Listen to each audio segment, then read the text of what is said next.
Bonjour à toutes et à tous, il est 15 heures. Bienvenue dans cette nouvelle édition dont voici les principaux faits. Message de solidarité et de compassion du chef de l'État à son homologue pakistanais.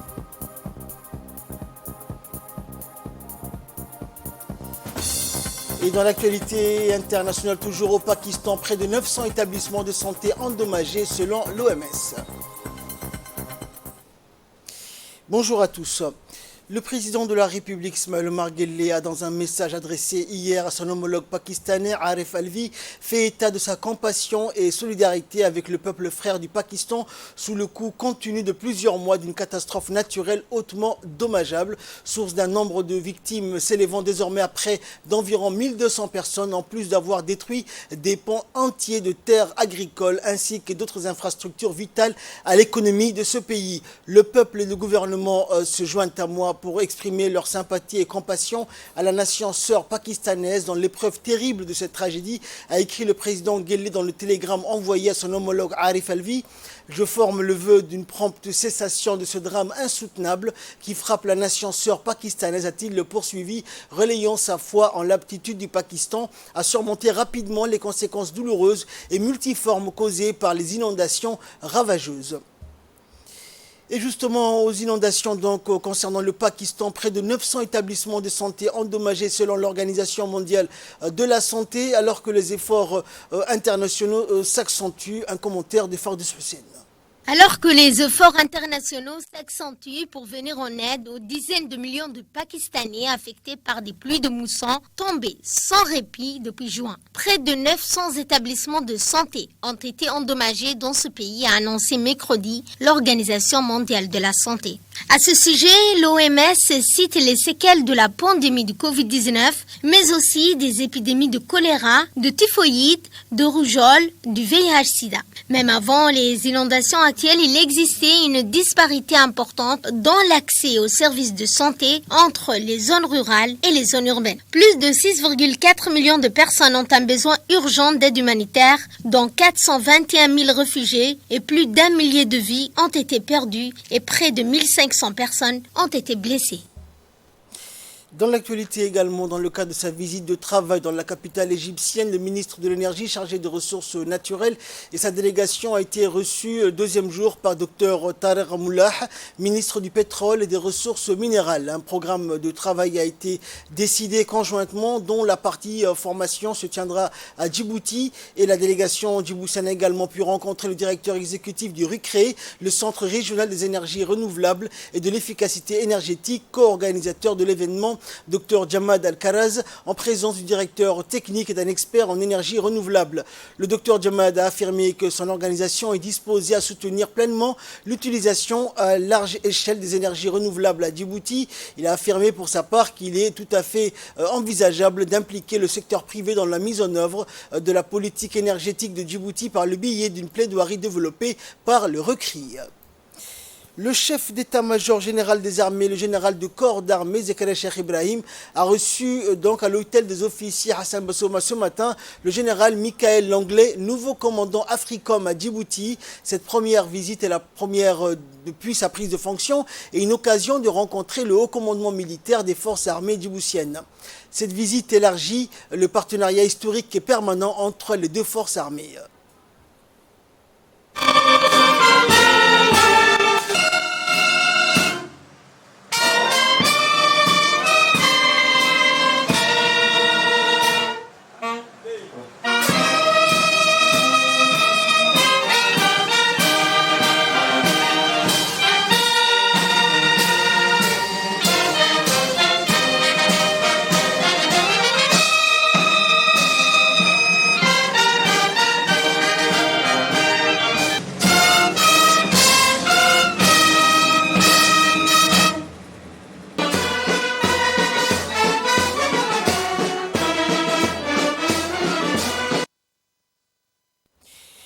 par la suite, les deux hommes ont eu un tête-à-tête. Quelques hauts gradés ont pris part à la visite du nouveau commandant AFRICOM, le général de brigade, chef d'état-major de défense, le général Taher Ali Mohamed, le colonel-major Mohamed Kayad, sous-chef d'état-major de la défense, et quelques hauts gradés de l'armée djiboutienne.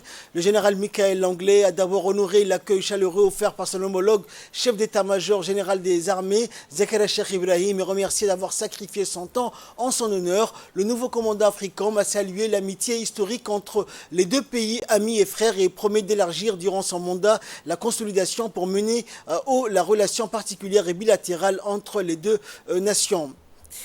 Et par la suite, le général Michael Langlais a souligné dans son intervention que la République de Djibouti était la porte d'entrée de l'Afrique et que par sa stabilité et leur participation à la consolidation de la paix en Afrique. Le général Michael Langlais promet d'accompagner les forces armées djiboutiennes à la sécurité de plusieurs domaines. Et de son côté, le général Zakaria Cheikh Ibrahim, chef d'état-major général des armées, a souhaité la bienvenue au général Michael Langlais. On l'écoute. Aujourd'hui, c'est un honneur et un plaisir particulier de nous accueillir le général Michel Langlais, commandant l'IS AFRICOM. Le général, soyez le bienvenu à Djibouti, terre d'échanges et de rencontres. Et nation Carrefour, à l'hôtel des sous-officiers des armées, Hassan Bassouma Hassan, à la direction générale des relations nationales intérieures et extérieures. Je vous exprime, mon général, d'abord mes chaleureuses félicitations pour votre poste important de commandant d'AFRICOM depuis le 9 août 2022.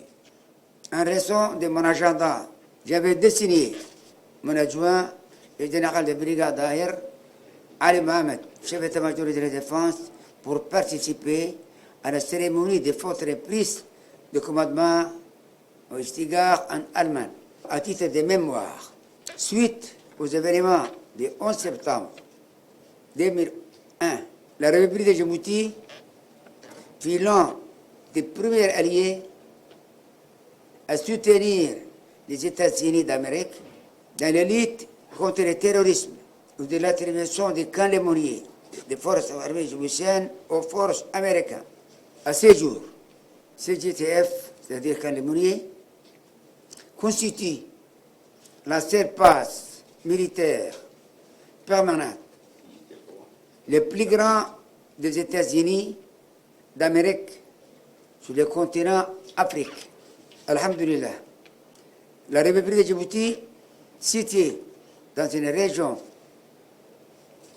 de plus en plus tourmentée, fait figure d'exception grâce à la vision éclairée du président de la République, son Excellence M. Ismaël Omar Guelleh, que vous aurez l'honneur de rencontrer tout à l'heure. Pour la première fois, en votre qualité de commandant AFRICOM, il est à souligner, par ailleurs, le rôle important que joue notre pays aujourd'hui, de par sa position géostratégique et ses relations de coopération avec ses pays amis dans le soutien de la paix et la stabilité sur le plan régional et international. Un autre, la République de Djibouti participe à la médiation des pays voisins liés de départ dans les pacifications des événements anciens, crise au Yémen, par exemple, conférence d'Arta pour la pacification de la Somalie. Par ailleurs, la présence sur notre territoire des forces de grande puissance du monde dans le cadre de la lutte contre les flux nuisibles à la sécurité internationale souligne bien l'ouverture politique de la République de Djibouti. Aussi, nous contribuons activement à l'ADMIS et nous engageons pour l'ADMIS un effectif de 3000 hommes, 3000 soldats depuis 2011. 2000 déployés au secteur 4 Hiran et Gelmudug, répartis entre Prédouin, pour les Bourdais, Telalaxi et le Samareb. Et les 1000 autres sont regroupés et entraînés chaque année au camp de Myriama dans l'attente de leur déploiement pour leur rêve annuel. À ce titre, nous remercions les forces américaines pour leur soutien dans le cadre de notre mission au sein de l'ADMIS. Mon général, face aux défis sécuritaires dans les régions, notre armée est engagée dans un programme monté à puissance. À cet effet, la coopération des États-Unis est indispensable dans l'intérêt commun de nos deux nations. Je profite de cette occasion pour remercier le gouvernement américain pour sa contribution dans les formations et l'équipement des bataillons d'intervention rapide vers passer à Aléoné, avant de rehausser le niveau de capacité opérationnelle de nos forces terre, mer, air. Nous sollicitons votre précieuse contribution dans les domaines mentionnés dans ce dossier afin de nous permettre d'intervenir sans délai et efficacement là où l'affaire nécessaire. Assurer l'attention particulière.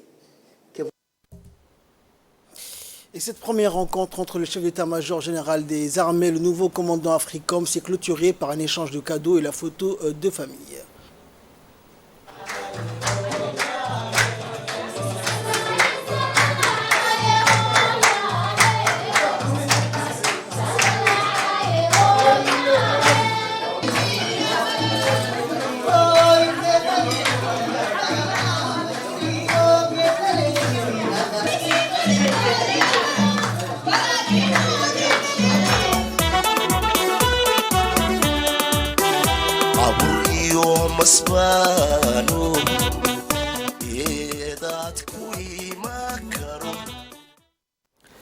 Dans le reste de l'actualité, l'agence djiboutienne de la promotion de la culture et du ministère de la Jeunesse et de la Culture a entamé ce matin un programme de 2 journées portes ouvertes donc pour le public, selon le directeur de l'ANPC. L'objectif du programme est de faire connaître le public et surtout la jeunesse djiboutienne quant aux ouvrages et monuments du département, du mémorial du barrage de Djibouti-Ega et de son programme, d'où la transmission et l'enseignement aux jeunes générations de l'histoire du barrage de Djibouti. Ainsi, aux toutes premières heures de la journée, un public de jeunes gens issus des CDC des quartiers populaires de la capitale sont venus en grand nombre pour découvrir les édifices qui composent le mémorial et profiter de l'occasion.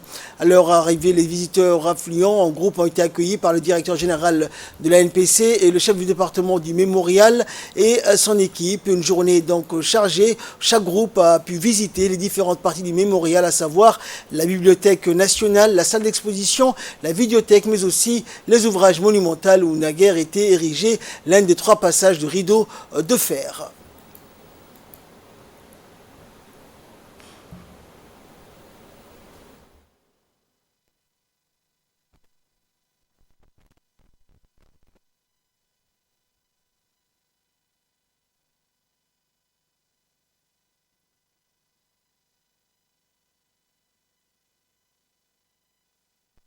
Vu beaucoup de trucs que j'ai jamais vus et que j'entendais toujours à chaque fois que ma mère elle m'a raconté et tout, mais aujourd'hui je suis là aujourd'hui ici pour voir ça en réalité, genre en photo et tout, et je veux, et ça m'a vraiment touchée parce que l'état donc les gens d'avant et tout, comment ils souffraient et tout, et ça m'a vraiment touchée. Et Dieu merci qu'on est indépendant aussi. Et Dieu merci.